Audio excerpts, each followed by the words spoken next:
yo amo el boxeo, yo tal. Yo, ¿cómo voy a decir esa sandez? Eso lo dicen los novatos, amo el boxeo.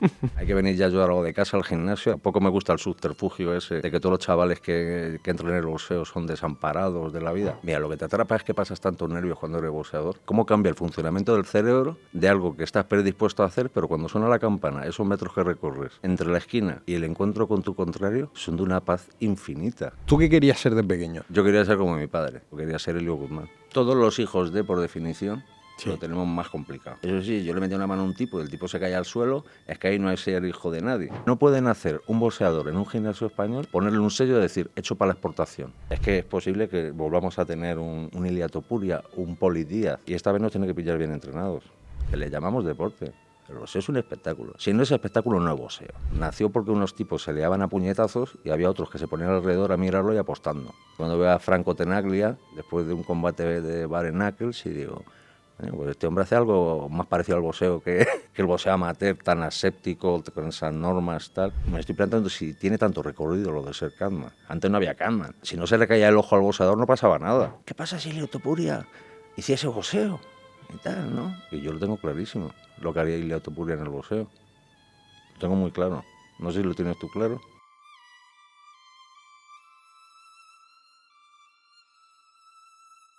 A veces cometemos el error de creernos que todos los protagonistas están en el centro del ring, del octógono, del dojo o del tatami, pero el objetivo de este podcast es ampliar un poco las miras y centrarnos en lo que hay más allá del cuadrilátero. Hoy he traído a un invitado que me hace mucha ilusión presentar, porque no solo ha sido entrenador, sino que también regenta una escuela de boxeo y luego se dedica a un oficio casi tan antiguo como el propio boxeo, que es el de Catman. Óscar Guzmán, bienvenido a Cuestión de Onzas. Encantado, Hugo, un placer estar aquí. Te voy a lanzar la primera. ¿Cuántos combates crees que has podido vivir a lo largo de tu vida desde la esquina? No lo sé, no, bastantes, muchísimos, porque ten en cuenta que no solamente yo como preparador o como Catman, sino cuántas veces he estado en la esquina con mi padre lavando el bucal de un boxeador, ¿vale? Sin llegar, o sea, se me pierde la memoria, no lo sé, no sabría decirte. Hay muchos preparadores que han estado muchísimas más veces que yo en una esquina. Yo tengo un océano de experiencia en el boxeo y en algunos sitios solo hay un palmo, ¿sabes? He estado en muchos roles diferentes, pero estar en una esquina después, cuando dejé de boxear, pues es lo que más me gusta hacer. ¿Cuántos oficios no visibles hay alrededor de un combate de boxeo? Porque nos centramos al final en los protagonistas, que son los púgiles, pero luego hay árbitros, hay jueces, hay catmans, hay lo que tú decías, hasta el que lava el bucal es importante. O sea, ¿cuánta gente alrededor de una confección de un combate de boxeo ¿Y para es que más importante? Eso es, esa es la cuestión. Pues yo lo tengo clarísimo, porque llevo mucho tiempo pensando en eso, y sobre todo por la perspectiva. Yo ten en cuenta que hay muchos años de mi vida que me he dedicado a otras cosas, ¿vale? Nunca he perdido el contacto con el boxeo, pero sí me ha permitido tener una perspectiva muy especial, muy mía, de haber vivido el boxeo en su contexto desde hace muchísimos años, y el principal protagonista del boxeo es el entrenador. Es el padre y madre el que unisexualmente crea vida. Y el entrenador es el que crea vida deportiva, el que organiza, el que maneja, el que aconseja, el que hace todo en el boxeo. Entonces, para mí el entrenador, que es en el colectivo que yo más a gusto me encuentro, es mi colectivo natural, y el más importante de todos es el entrenador, con independencia de que todos los demás sean necesarios. Hombre, al final el boxeador ejecuta y tiene que poner ahí el talento, el oficio y demás, pero el guía, y no solo deportivo, sino también incluso espiritual de la vida deportiva de un boxeador es el entrenador, ¿no? Hay veces que sí, hay veces que el representa. entrenador es una guía personal, puede hacer las funciones pues que a lo mejor no tiene el chaval en casa, es una referencia, y muchas veces no, es un mero colaborador deportivo que hace una gran figura y el chaval tiene las cosas bien resueltas en su casa. Tampoco me gusta el subterfugio ese de que todos los chavales que entran en el boxeo son desamparados de la vida. Ha habido muchos, seguirá habiendo muchos, igual que en todos los deportes. Es que parece que vende más, ¿no? Tener una historia de superación detrás de una figura parece que vende más y no siempre es así y no necesariamente esa es la fórmula del éxito, ¿no? El venir de un barrio, de una familia con pocos recursos y eh, estar enfocado en una mala vida y que el boxeo te rescate y demás. O sea, ese relato a veces cansa, ¿no? Es que cansa en una sociedad como perdón, como la nuestra. Tú dices, Fernando Alonso, te cuenta sus inicios, que el padre le hacía los cars y era el mecánico y le llevaba para arriba y para abajo con todos sus ingresos, pues a Fernando Alonso no ha salido de una clase social altísima, ¿no? O un Rafa Nadal, son gente normal y corriente que lo deseable es que nos lleguen a los gimnasios y yo la verdad es que el subterfugio ese del chaval con problemas, mira, hay que venir ya yo algo de casa al gimnasio, hay que venir un poquito, es lo ideal, ¿vale? Aunque no se echa a nadie, incluidos... como sea, gente minusválida, Ujú. que viene al gimnasio y que yo me he quedado sorprendido, incluso me he manifestado en un artículo. He ido a una competición, Campeonato de España, de chavales con discapacidades y la verdad es que te toca la fibra, ¿no? Como el boxeo les ayuda, chaval de espectro autista y que va al gimnasio y que se relaciona en el gimnasio y que los padres dicen, oiga, es que no hemos visto una cosa en nuestro hijo igual, dice, vale, no boxeo, no va a competir nunca, pero, pero bueno, el boxeo siempre ayuda. Ujú. Por ese orden, ¿no? Esa disciplina que te imponen en los entrenamientos a todos los niveles, no solo profesionales, también amateur. Es que es verdad que la primera vez que entras en un gimnasio se siente algo diferente, que es lo que te engancha al final. Pues tú imagínate en mi época cuando ibas al gimnasio y no había otra opción que para ser competidor sí o sí. O sea, no, no era que tú entrabas para ponerte en forma. Tú pasabas en el Palacio de los Deportes de Madrid, que había un gimnasio legendario, 2 o 3 puertecillas que había con las del oeste americano, de esas de vaivén, y una vez que pasabas y llegabas a un hall, era el punto de no retorno.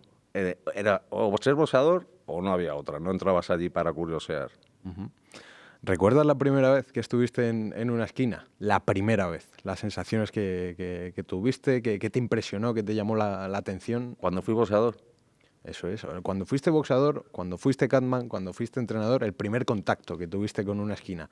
Ese punto de vista diferente o que te atrapó al final. mira, lo que te atrapa es que pasas tantos nervios cuando eres boxeador, o cuando vas a competir, o cuando vas a hablar en público a lo largo de tu vida. La vida está llena de momentos de...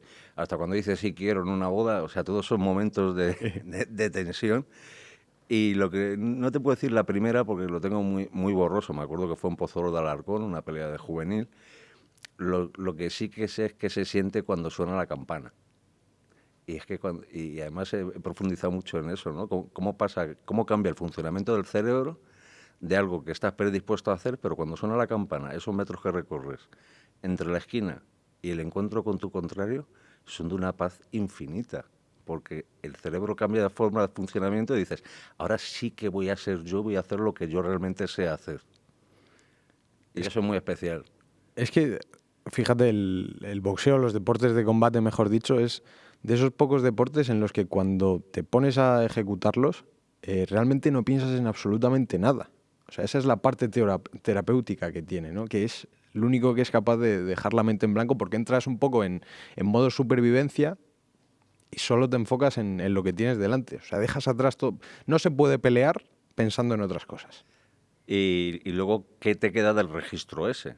Porque muchas veces cuando analizas un combate, claro, yo no he pasado de 3 asaltos de 3 minutos, pero sí los he vivido a través de otros boxeadores que han hecho peleas largas y donde tú incluso como entrenador, sin que te toque nadie, porque tú estás pendiente de tu boxeador, es como un viaje que haces a gran velocidad donde te quedas con una curva donde frené Sí. o me quedo con una montaña que vi, te quedas con detalles, no te quedas con el 100% en tu retina, es imposible. Imposible. Y es algo muy especial. Causa adicción, evidentemente. Y dentro de esta adicción, pues estamos todos, en general, en todos los deportes de contacto, necesitamos un pequeño toque chiquitito de chaladura, porque esto es muy difícil y muy complicado. Ahora te voy a preguntar, evidentemente, por tu padre, por esa herencia que traes desde pequeño. Tú siempre has mamado boxeo, pero ¿tú qué querías ser de pequeño? ¿Tú sabías que tu vida iba a estar vinculada directamente al boxeo, bien como competidor, bien como catman, bien como entrenador? Yo quería ser como mi padre. O sea, hay que ponerlo en su contexto. Yo nazco a finales de los 60 y cuando yo nazco me encuentro en un mundo del boxeo que ha sido un bombazo, ha habido una edad de oro, y cuando yo ya tengo uso de razón y empiezo a avanzar en la vida, aquello se está desmoronando. O sea, yo lo único que he vivido es lo malo del boxeo, ¿vale? Exboxeadores, excampeones, ex todo. Pero yo quería ser como mi padre, o sea, yo no quería ser ni fontanero ni astronauta, yo quería ser un señor como mi padre que todos los días salía en el Marca y en el As, que salía en la televisión, y cuando decía niños, callaros, es que estaba hablando por la radio. Entonces yo quería eso, ¿no? Esa proyección. Yo amaba a mi padre, por supuesto, y que era además un tipo súper, no sé cómo decirte, era súper elegante, era súper gracioso, tenía unos grandes conocimientos, y yo quería ser eso, yo quería ser Elio Guzmán. Mira, Desde pequeño. me viene al perfecto para preguntarte qué significa Elio Guzmán dentro de tu casa y fuera de tu casa para ti. Pues Elio Guzmán, como padre, qué decirte, era el que me castigaba cuando sacaba malas notas. A todo el mundo Elio Guzmán les ha hablado, pero a mí me ha dado collejas y me ha puesto castigos, como a mis hermanos. Y entonces era un hombre de tener mucho respeto, una figura paterna, como te digo, siempre con esa aurea, ese halo de triunfador, pero es que en mi casa se han pasado bien, mal, regular, y todo dependía un poco, o sea, ¿qué es para mí el boxeo? Pues el boxeo ha sido tener vacaciones o no, si tal boxeador ganaba o no tal campeonato, y mi padre tenía un coche o no, en función de... Todo iba hilado con el boxeo, ¿me entiendes? Y entonces es lo que me ha permitido conocer tantísima gente, que es lo que yo más agradezco en la vida, es que leo libros de historia del boxeo y le digo al autor, si me pongo a subrayar, los he conocido a todos. Qué bueno. ¿Sabes? Estás hablando de fulano y no sabéis, porque en el boxeo estos son ciclos, todo se repite. Y cuando vamos cumpliendo años, Hugo, decimos, es que ya tengo tantos años, el boxeo está ya todo inventado. Los influencers, ya hubo influencer en el pasado, ¿sabes? Gente que explotó ser boxeador para comunicar un mensaje, eso ya los tenemos. Vaya. Y es muy difícil es muy difícil de determinar. ¿Quién fue el primer influencer? ¿Jake Paul? No. Para mí el primer influencer fue Barney Ross, un boxeador de los años 30. No sé si se conoce la historia de Barney Ross. No la conozco. ¿No? Es apasionante, a mí es que me encanta y por eso me gusta tanto hablar con Jorge Lera, que es un escritor grandísimo. Barney Ross era un boxeador judío y era, digamos, como un Gervonta Davis de su época. Los años 30. Él acabó su carrera, hizo 80 peleas, no perdió nunca por KO. Solamente perdió con un tipo que se llama Henry Ametralladora Armstrong, y no sé si peleó con Mark Larning, si también perdió con él. Era una estrella y se fue a la Segunda Guerra Mundial. Cuando volvió a Estados Unidos, su fama seguía intacta, pero tenía un problema. Se había enganchado a la morfina por una enfermedad en el frente. Y fue el primero que salió en todos los periódicos queriendo desenmascarar a la mafia, los narcotraficantes, la mala vida que había detrás de las drogas y el comercio de las drogas.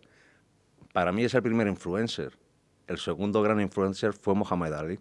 Hombre, desde luego. ¿Sabes? Y antes de ser Mohamed Ali. Cada uno a su manera. Ali fue el inventor del marketing del boxeador. Grandísimo, extraordinario boxeador. El trash talking, eso ahora que está tan de moda, o sea, eran bocazas. Mohamed Ali. Era un bocazas, pero él había sentido, vivido. Él había vivido desde Jack Johnson en el boxeo, que era perseguido porque era negro, porque era campeón mundial y porque le gustaban las mujeres blancas. Él vivió que Joe Louis, con todo lo grande que era, se había ido a la guerra y al volver entre el fisco, su mujer y tal, le habían arruinado y él no quería pasar por eso. Él tenía suficientes motivos almacenados para no querer ir a la guerra de Vietnam y dijo, no voy a ir. Eso es una leyenda, es una leyenda real de Muhammad Ali.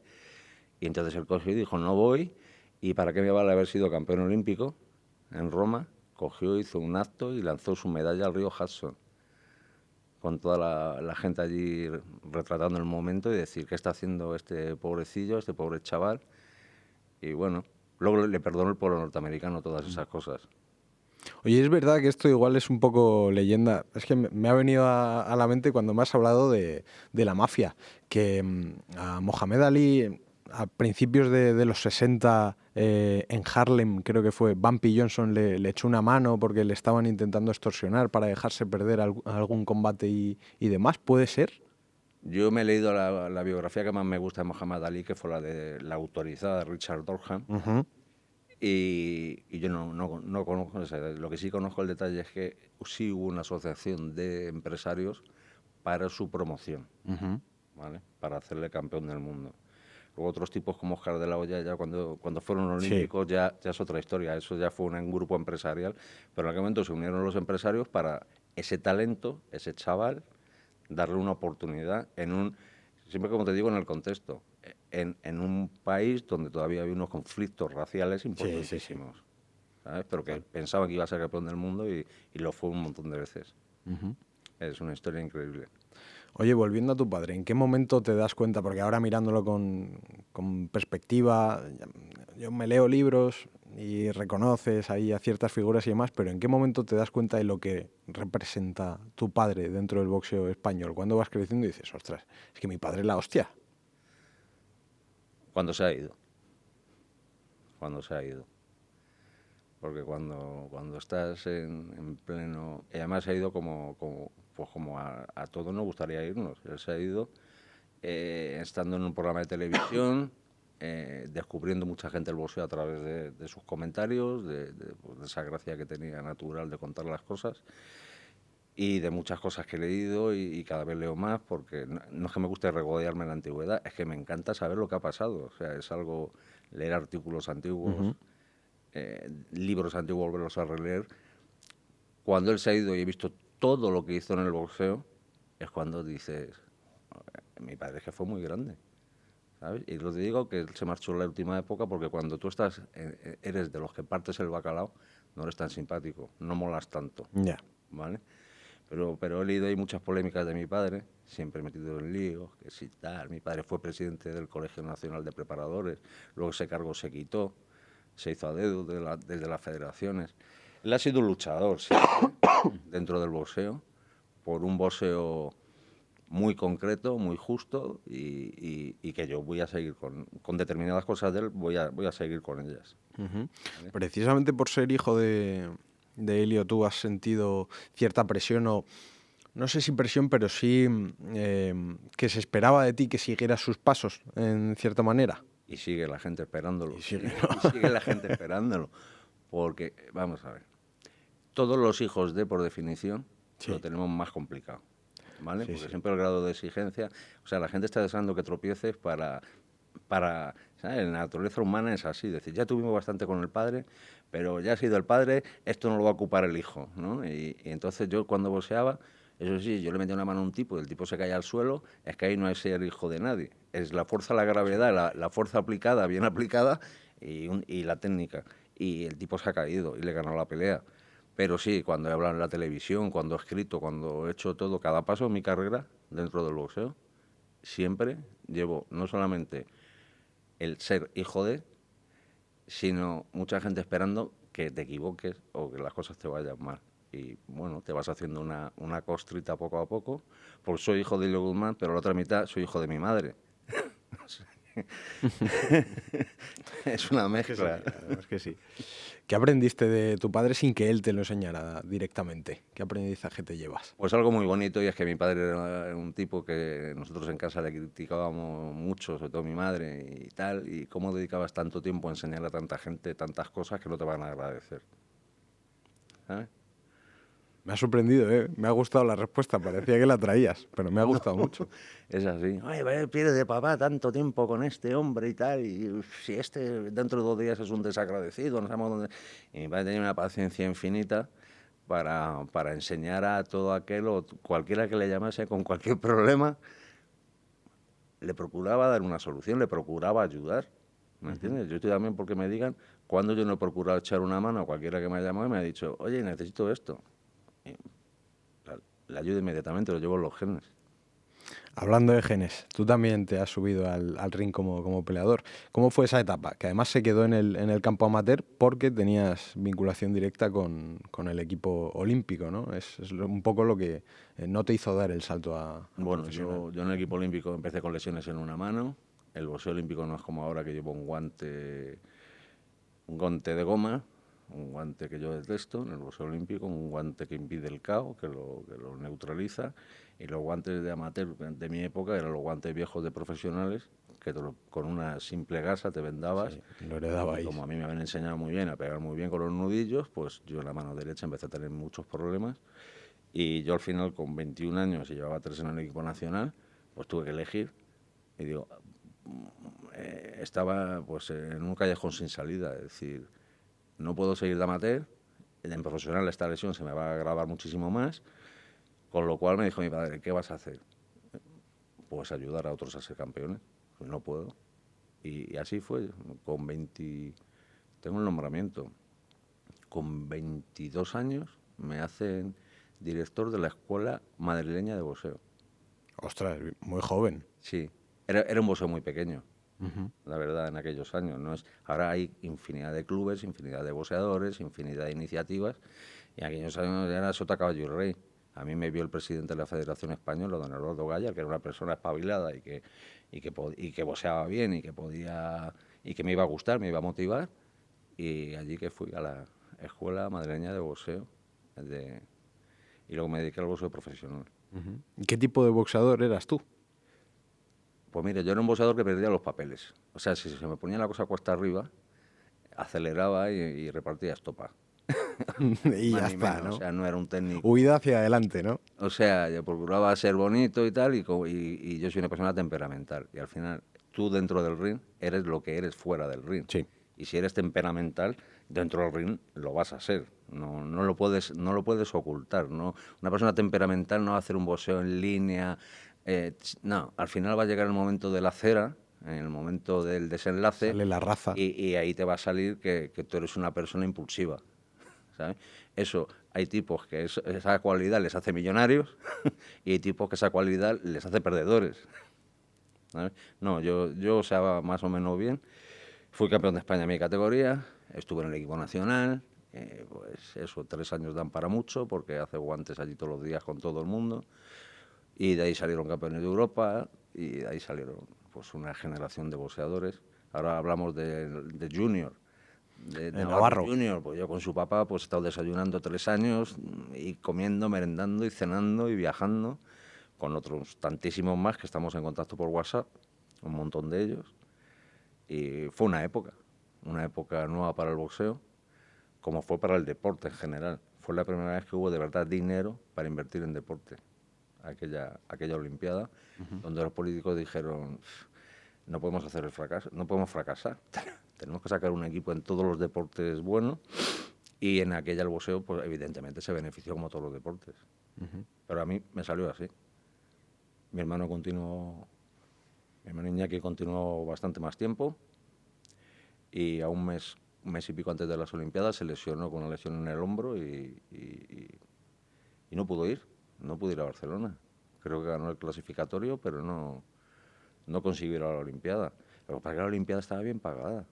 O sea, la Olimpiada, las medallas, ahora que estamos entrando ya todos en la edad esa en ciclo olímpico, de la prejubilación y tal, es que no sé si eran 600.000 euros de aquellos, la de oro, que te pagaban a partir de los 55 años.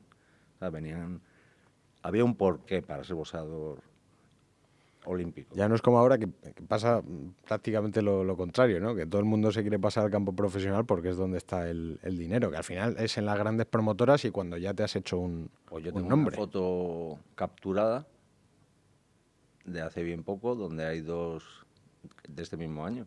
Creo que es en Dubái, donde le están soltando un talón de 75.000 euros por haber llegado a semifinales. O sea, yo no sé dónde está el dinero, pero a lo mejor ahora está en el boxeo olímpico.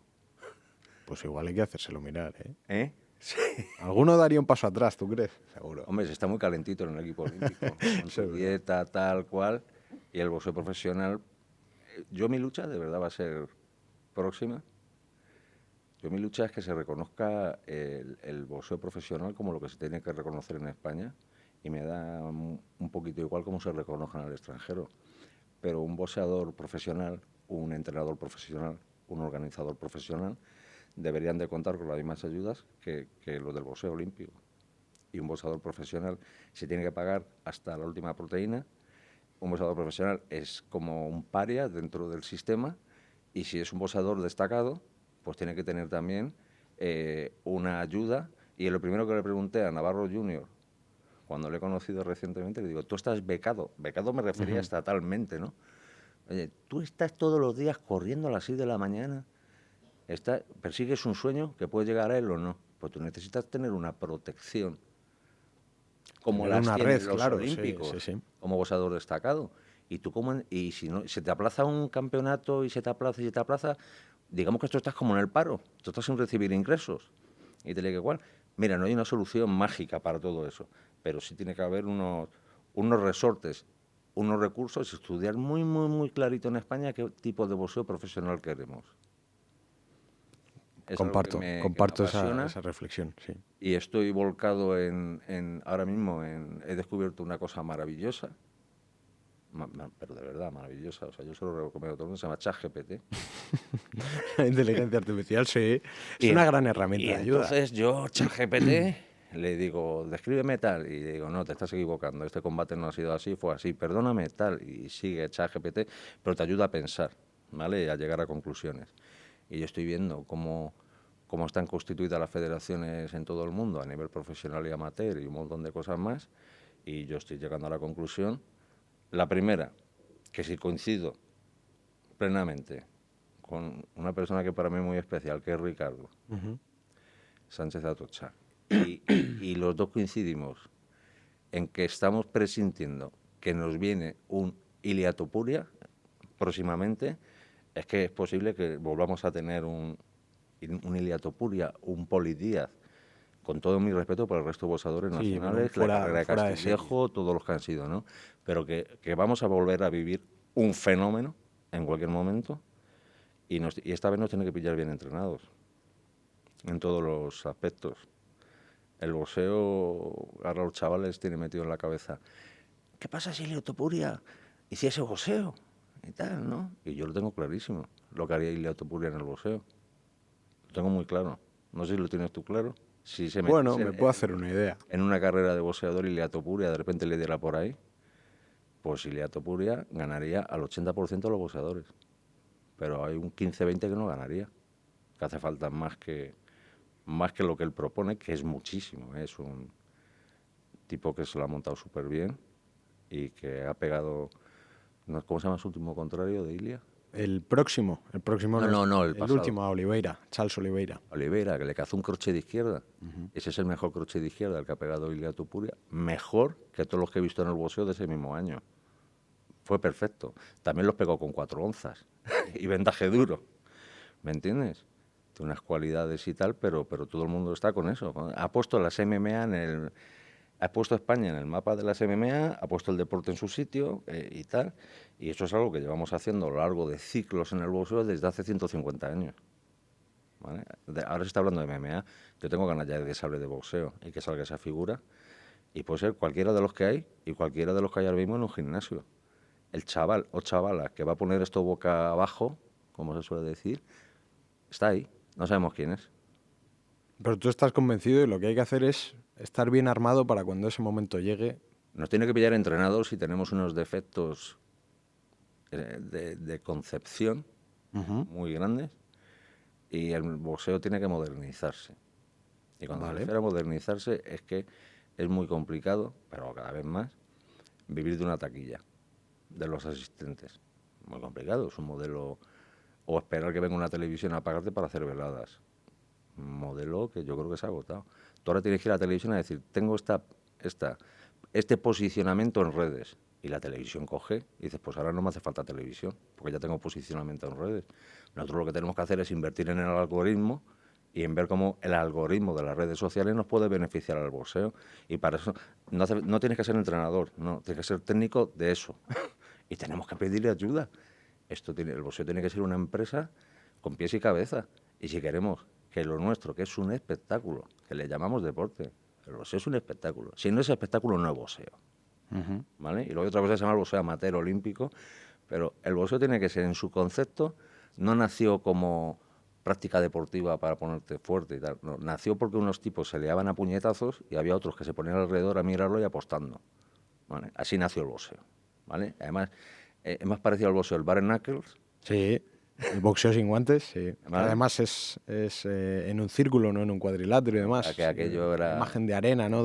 Cuando veo a Franco Tenaglia, ¿no? Se llama este hombre, Sí. después de un combate de bare knuckles, y digo, "Coño, pues este hombre hace algo más parecido al boxeo que, que el boxeo amateur, tan aséptico, con esas normas, tal, y que nadie crea que yo estoy en contra del boxeo amateur. No. Sí, ¿Vale? que se entienda. No lo disfruto, ¿vale? Me parece un boxeo que tiene una historia muy, muy peculiar en su desarrollo, pero que ahora mismo lo está copando todo y no nos está dejando espacio el boxeo profesional. Y a mí lo que me gusta es el boxeo profesional, como a todo el mundo. El papá querrá o no querrá llevar al niño al gimnasio. Le dará mejor espina o peor espina. Pero yo te garantizo que a las 6 de la mañana estaba para ver a Poli Díaz. ¿Vale? Igual que todo el mundo. Sí, como todo el mundo, claro. Efectivamente. ¿Sabes? Entonces el boxeo es un espectáculo. Y si no es espectáculo, están matando el boxeo. Me gusta la manera en la que estás hablando del boxeo porque hablas de ello como un colectivo en lo que es meramente la práctica deportiva. Entonces, mi pregunta es, ¿el boxeo es un deporte individual o de equipo, colectivo? Lo primero que yo me pregunto es si el boxeo es deporte. Eso ya es lo primero. ¿Vale? Deporte, un tipo que lucha contra el crono, un tipo que lucha por saltar más alto, más lejos, lanzar un... Eso está muy bien, porque bates una marca y queda para la historia. Luego si tienes sponsor y te ganas la vida o tu federación te paga, fenomenal.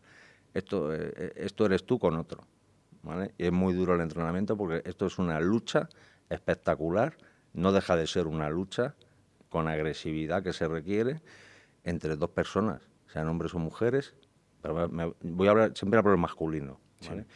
Pero esto es una lucha por la supervivencia. Y eso es lo que quiere ver todo el mundo. La gente no quiere ver que tú ganes por puntos. La gente, cuando... Nadie, ¿verdad, Hugo? Todos quieren ver el caos. Todo el mundo quiere ver... Digo, ¿cuál es el combate perfecto? Pues el combate o el boxeador perfecto es el que a mí me ofrece.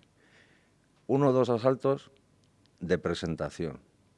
Un nudo que le doy ahí de 4 o 5 rounds de verle. Y luego quiero un desenlace.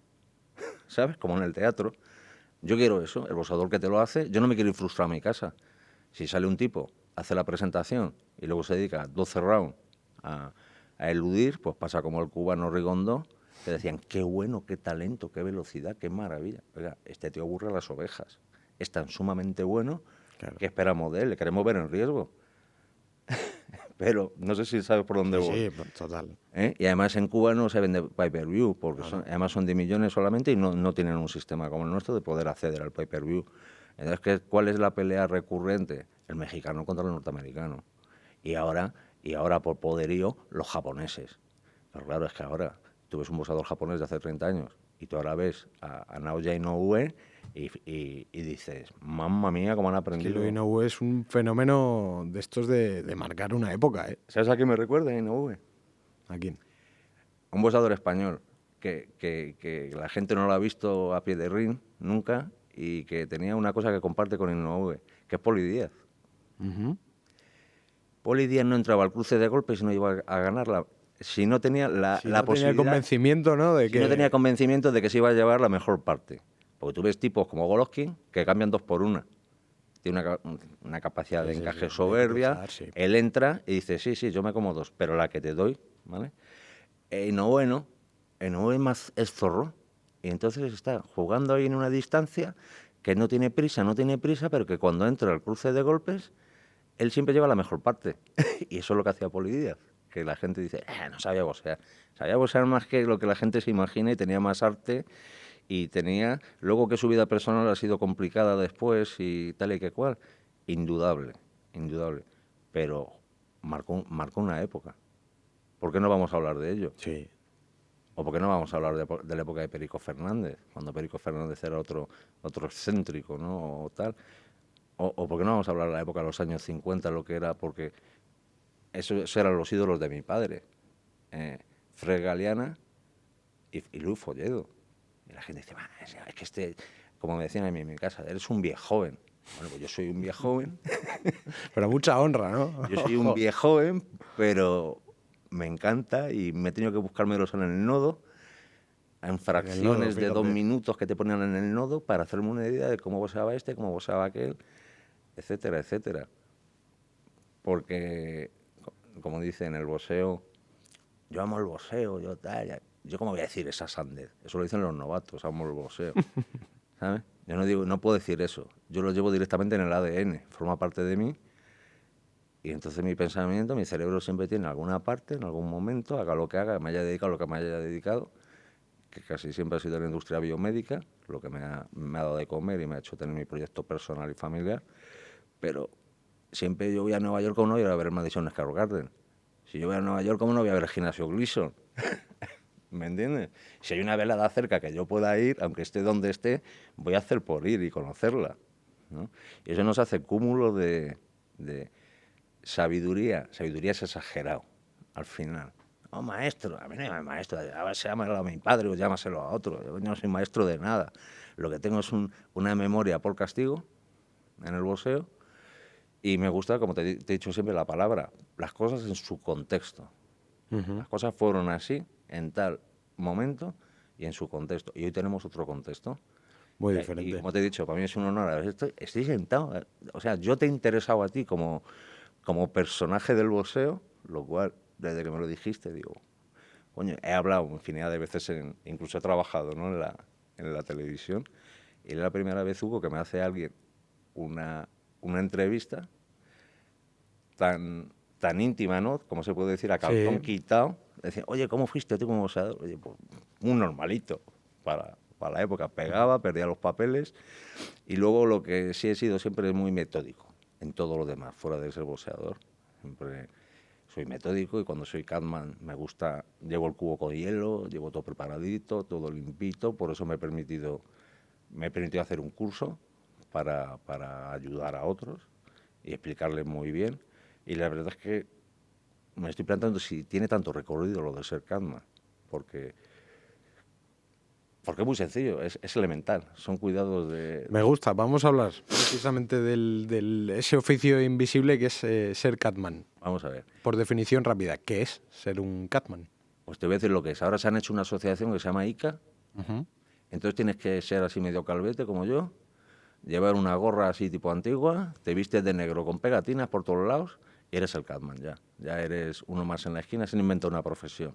Cuando son enseñanzas que no llega a ser ni de primero de enfermería, es tan elemental que son 4 cosas, ser catman, pero lo quieren hacer como un protagonismo de un tiempo a esta parte, ¿vale? Antes no había catman. El entrenador que estaba en la esquina sabía perfectamente.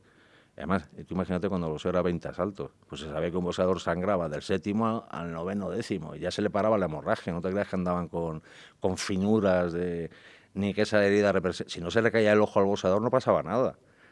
¿Me entiendes? Así era antes, sí.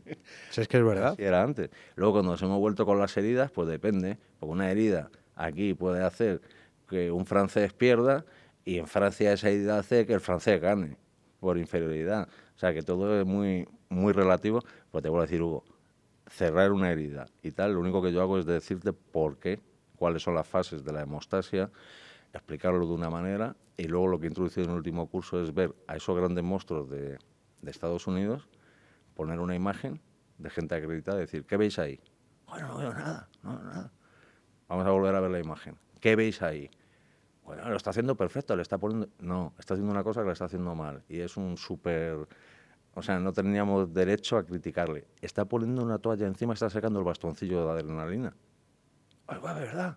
Ese bastoncillo no tiene adrenalina, porque él mismo al ponerlo, si lo pusiera con el dedo o con los guantes, le está dando una buena cantidad. Pero al poner una toalla encima lo pierde de vista, no sabe si está bien colocado, pero la toalla actúa como un bizcocho.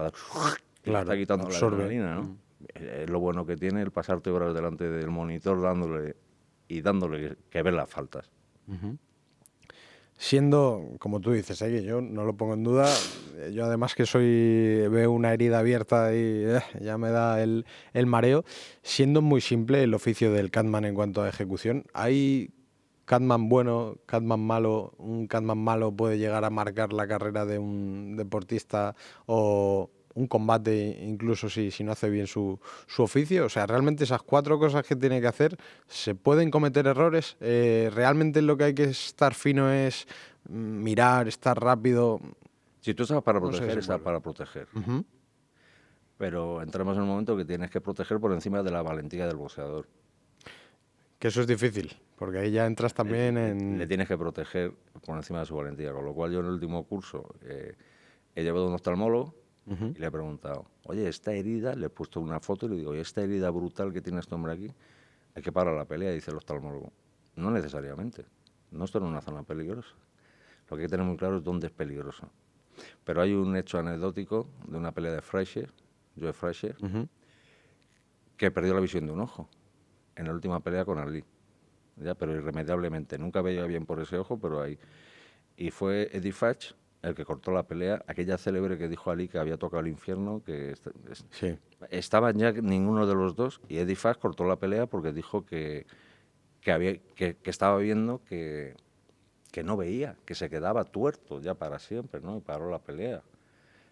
No llegamos nunca a esos extremos por lo general, pero el primer Catman debería de ser el primero que tuviera conocimiento de Catman, debería de ser el árbitro. Y no suele ser así. He tenido el gran placer de tener, no sé si conoces a Salvador Salva. Sí, por supuesto. Pues Salvador Salva, Darwin recientemente, que es un árbitro de Madrid. He tenido árbitros en mi curso. Y yo creo que esto de Catman, el primero que tiene que tener la norma bien clara sobre peligrosidad es el propio árbitro. ¿Vale? Luego hay un médico abajo, pero el médico de abajo no decide. Ya. El que decide es el entrenador y el árbitro. Son conocimientos que tenía que tener tanto cualquier entrenador como cualquier árbitro. Dónde es peligroso y dónde no es peligroso un corte, con independencia de cuánto sangre, cuándo la estructura del ojo o nasal corre peligro y puede ser irreversible, que es lo que nunca deseamos. Claro, ese es el problema. Cuando no es algo puntual que solo en el combate te pueda hacer mella, porque al final que te sangre y te dificulte la respiración es algo momentáneo o que te tape un poco la visión. El problema es que eso desemboque en una lesión a largo plazo y que pueda ser... La irreversibilidad es lo que tenemos que evitar a toda costa. El boxeador tiene que seguir con su vida. Es joven, está en el momento de hacer eso, está haciendo un espectáculo y lo que tenemos que evitar es que le cueste una lesión irreversible por encima de todo. Pero luego tenemos que saber también los síntomas después, si viajamos con él o va al gimnasio después. Eso también es muy interesante. Sí. ¿Cuáles son los síntomas de un posible desprendimiento de retina, de una posible lesión en el cráneo? Tal. Eso lo tenían que dar las federaciones, pero no lo dan. No lo dan. No lo dan, sí. No hay interés en que... yo creo que no hay interés en que la gente sepa de casi nada. La desinformación, ¿no? Que a veces es el mejor aliado de los que mandan. Es poder, por eso yo creo que en determinados sectores me ven como peligroso decir... Esto sabe mucho y además lo cuenta, ¿no? Yo valgo más por lo que callo que por lo que hablo. Y hablo un huevo. Pues fíjate. Oye, tú que la figura del Catman, bueno, el primero que debe ser un buen Catman es el árbitro, también el entrenador. Antiguamente has dicho que, bueno, esto ha evolucionado, ahora sale un Catman específico, pero que antes esa labor la hacía el entrenador. En un minuto, que es al final el margen de actuación que tiene un entrenador entre los asaltos, ¿qué se ve? O sea, ¿qué se intenta transmitir? ¿En qué es en lo primero que te fijas? Si vas al corte, si vas a darle instrucciones con las que te has quedado en el asalto. ¿Cuál es esa labor? Porque es que el tiempo de reacción es tan corto y además el que tiene que recibir las instrucciones efectivamente tiene que recibirlas, que no siempre es sencillo. Yo, cuando hago la labor solo de Catman, exclusivamente de Catman, que no soy entrenador ni tengo la toalla ni tomo decisiones, estoy a intervenir lo menos posible y que el técnico le diga lo que le tiene que decir. Estoy para poner vaselina, estar pendiente. De repente, en cuanto se produce esa hemorragia, intervengo. ¿Vale? Y luego está el siguiente plano, es cuando tengo que atenderle plenamente a un boxeador como entrenador y como Catman, ¿sí?, y tomar las decisiones de combate. Y claro, tú sabes que cuando vienes a la esquina lo que tienes que hacer es respirar. Respirar, tranquilizarle o pincharle si no lo está haciendo bien. Darle, decirle, lleva 2 asaltos que lo estás haciendo de pena o aprietas. Lo que es la decisión técnica, la orientación técnica, el equilibrio electrolítico, el darle de beber si tiene sed, quitarle el bucal, que se sienta cómodo, y sobre todo ir supervisando las heridas. Porque hay veces que cuando la pelea está muy avanzada hay varias heridas. Y el que se corta, muchas veces, te digo por boxeadores, que si se cortan en diferentes puntos, ¿cuál es el primero? Hacer el triaje y decir, esto es más importante que esto, por orden. Lo de la nariz no tiene Sí, dar prioridad, claro. La De nariz- sangre a la nariz, bueno, pues ya La está. nariz no tiene importancia, pero este párpado sí me preocupa. ¿Sabes? Tienes un minutito solo para tener el esquema claro. Totalmente. Estamos llegando al final. Óscar, joder, te voy a pedir que vuelvas. En serio, porque creo que nos vamos a dejar un montón de temas en el tintero que me encantaría tratar contigo, pero bueno, te voy a lanzar un par de preguntas más a modo de cierre. Después de todo lo que has visto y cómo ha evolucionado el boxeo, en el actual, con esos nuevos sistemas de promoción, el modelo de negocio, incluso la manera de boxear, ¿en qué se parece y en qué no al boxeo que a ti te enamoró? El boxeo actual es tan grande que yo siempre, con independencia del año que sea, esto fíjate si es grande, que siempre descubro un boxeador que capta mi atención. Da igual la época. Da igual la época, la ha habido siempre. Cuando yo era adolescente era Alfonso Redondo, que le conocía, tenía mucha relación con él, y ahora mismo pues me tiene fascinado Hansa Shiraz, me tiene fascinado Naoya Inoue, me tiene fascinado pues una serie de boxeadores que me hacen sentir el boxeo de una manera muy especial, porque en el fondo somos lo que percibimos, ¿no? El boxeo es maravilloso, pasa por sus fases, es un espectáculo. Hay pocas cosas en la vida que llamen más la atención a nosotros los varones que una mujer guapa. Si hay una mujer guapa, sale toda la obra a mirarla. Ahora no puede lanzarle un piropo porque está prohibido, pero es algo que nos fascina, lo llevamos en la genética. Y otra es cuando dos tipos se lían a mamporros. Se paran los coches, se para todo el mundo, ¿no? Es un espectáculo, es un show. Y nosotros lo que tenemos que hacer, el camino nuestro para sobrevivir en el boxeo español, es captar a los seguidores de eventos, más que a los seguidores del boxeo. Los seguidores del boxeo sabemos que cuando hay de verdad boxeo bueno, ahí están, aparecen. Están. Pero no somos capaces de captar como Ibai Llanos a los seguidores de eventos. Son dos cosas diferentes. Entonces necesitamos ayuda profesional en ese sentido. Hay que gastarse el dinero ahí.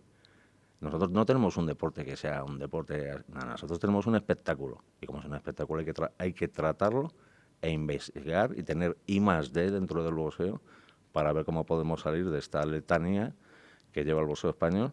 Y luego, en segundo lugar, es que no hay tipo que yo admire más. Que estoy viendo venir. No lo estoy viendo venir. ¿No? No hay un tipo que yo admire más que Santiago Segura. No, efectivamente. No sabía que ibas a salir por ahí. ¿No? Total, ¿por? Fíjate lo que hace Santiago Segura. Le importa 3 narices que le den un Oscar. Le da exactamente igual todo. Hace todos los años una película que es la que arrasa en el cine español. Por encima de las superproducciones de Hollywood. Es verdad. ¿Es verdad o no es verdad? Sí. Nosotros necesitamos ese boxeador en España. Volver a darle la importancia al Campeonato de España que nunca debió perder. ¿Me entiendes? Y luego ya están las historias de si hay un europeo, de si hay un mundial. O sea, no pueden hacer un boxeador en un gimnasio español y llevar ya en la frente escrito, ponerle un sello y decir, hecho para la exportación. Ya. ¿Me entiendes por dónde voy? Sí, la exportación de talento. Aquí Santiago Segura se inventa una película de niños, de familiar y tal, y rompe. Lleva marca España y saca, sello España, sí. Y luego saca Torrente y tal. ¿No le dan el Oscar? No, pero arrasan taquilla. Y aquí de comer tenemos que comer todos. Me quedo con esa reflexión a modo de cierre. Óscar, muchas gracias por haber venido a Cuestión de Onzas y te lo digo completamente en serio. Quiero que vuelvas porque es que nos hemos dejado, si no hemos hablado de nada, casi lo has hecho tú solo el programa. Ha sido a gusto, ¿eh? Ha sido a gusto. Te lo agradezco de corazón. Un honor haber estado en esta misma silla, que ha habido gente tan ilustre, como he dicho, como gente que yo respeto y admiro, como Nenés, como me has dicho, John Fer y toda esta gente que sigo, porque aunque yo sea un viejón, estoy puesto a la última en tecnología.